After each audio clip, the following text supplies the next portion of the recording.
Tapi saya terang-terangan seperti itu di depan SBY, di depan semuanya. Tidak bisa Anda tinggalkan Jogja, tidak bisa Anda mengingkari keistimewaan Jogja. Bukan soal konstitusi, ini soal sejarah. Dan memang nek ono melimang gunung meledos bareng apa rada gantian sidik-sidik ngono.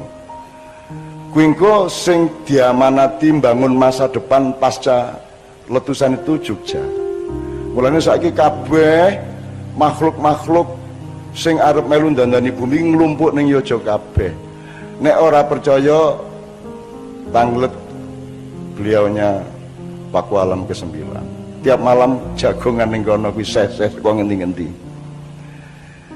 Nanti kalau ada gunung yang terbesar di dunia yang sekarang belum banyak dikenal orang meleleh karena perahunya akan tersingkir oleh luapan air laut, kemudian ada sebuah negara besar akan terguncang karena lelehan gunung terbesar ini yang namanya Anda belum tahu, kira-kira beberapa tahun lagi, maka ketika itu dunia akan mengalami perubahan-perubahan yang bermacam-macam. Dan Yogyakarta adalah tempat dan manusianya memang disiapkan untuk membangun peradaban baru, tidak hanya di Indonesia tapi di muka bumi.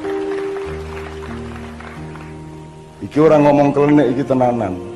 Aku iki dikandani tenan karo sing duwe rencana iki wis didesain kabeh. Jadi nek Jakarta ki kulon, Yojo ki wetan. Nek Eropa ki kulon, Indonesia ki wetan.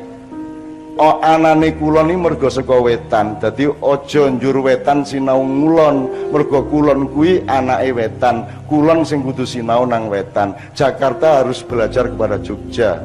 Jogja bukan belajar ke Jakarta, karena Jogja lebih berpengalaman. Kelak pemimpin Indonesia pasti orang yang berpendidikan dan berpengalaman di Yogyakarta. Itu loh teman-teman sekalian. Niki aku ngeramal-ngeramal ning janjane ya ora bener ning Gusti Allah kan sayang karo aku rodoan. Dadi akeh wis bocah wis kadung ngomong ngono tak turutane ben ora isin. Kira-kira gitulah ya.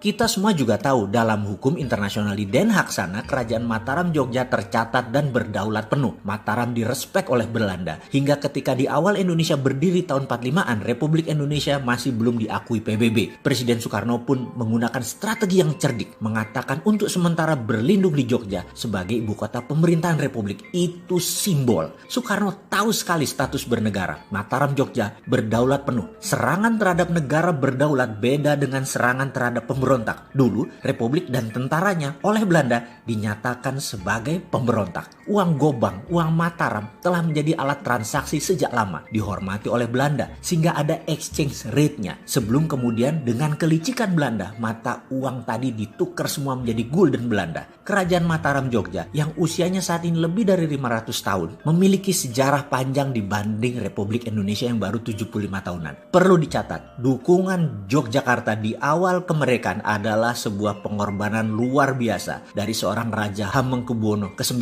dengan mendukung penuh NKRI. Bahkan APBN 3 tahun pertama pemerintahan Republik yang masih muda kala itu, kontribusi Mataram Jogja banyak. Hingga saat ini, Mataram Jogja mendukung NKRI secara utuh. Di belakang hal itu, tidak pernah ada penyerahan secara legal bahwa tanah Mataram Sultan Ground dialih tangankan ke Republik Indonesia. Kesultanan Mataram Jogja sekuat City of London di mata internasional. Semua itu tercatat dalam Sabdo Tomo 1, 2, dan 3. Mataram Jogja punya sovereignty, punya kedaulatan yang kuat. Beda dengan provinsi lain, karena itu Jogja disebut daerah istimewa. Saya yakin suatu hari Kesultanan Mataram Jogja atas nama bangsa dan negara Nusantara akan turun tangan lagi secara aktif membangun NKRI ketika semuanya menjadi kisruh, bahkan berani berkontribusi lebih jauh lagi.